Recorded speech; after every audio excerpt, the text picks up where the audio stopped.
Inside, it flows directly into an enormous electric induction furnace, heated to more than 2,500 degrees Fahrenheit. The scrap iron melts into a pool of liquid metal. They run this furnace around the clock, and it's always 2/3 full so that newly added scrap melts quickly.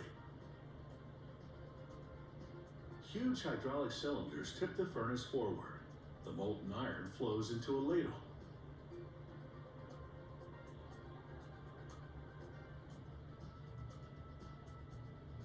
An overhead trolley carries the ladle brimming with the hot liquid metal to a holding furnace which maintains its temperature until the next step.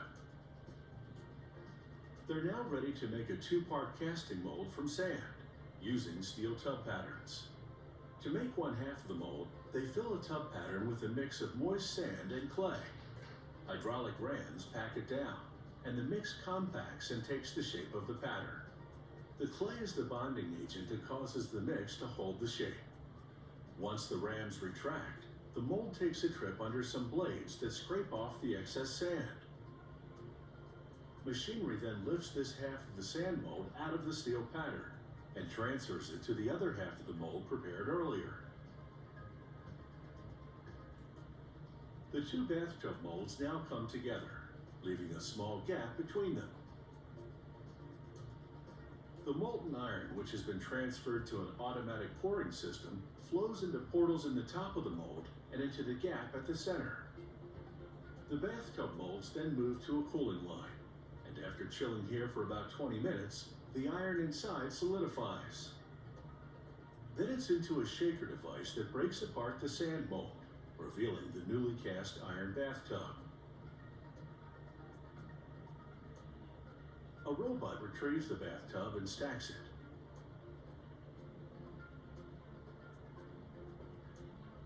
Next, an employee sprays specially formulated glass powder onto the tub. It's an undercoat for the enamel finish. They bake the tub until it's red hot. In the heat, the glass powder melts and adheres to the iron tub. A hydraulic device called a manipulator sets the tub on a pedestal. The pedestal swivels as they apply two more ground glass layers. These are the enamel top coats. On contact, the glass mixture melts onto the undercoat. The layers of glass form a permanent bond with the iron casting. Between coats, the tub cools, and they send it back into the furnace for a reheat. They place a mask in the base of the enameled tub. The mask is like a stencil. A robot blasts fine alumina oxide particles into the open areas of the mask. This etches an abrasive finish, leaving a subtle pattern on the surface of the bathtub. It creates visual interest and also provides a non-slip surface. The masks come in a variety of patterns for different looks. Whether it's a modern design or the traditional clawfoot one, these cast iron tubs should have no problem finding a home.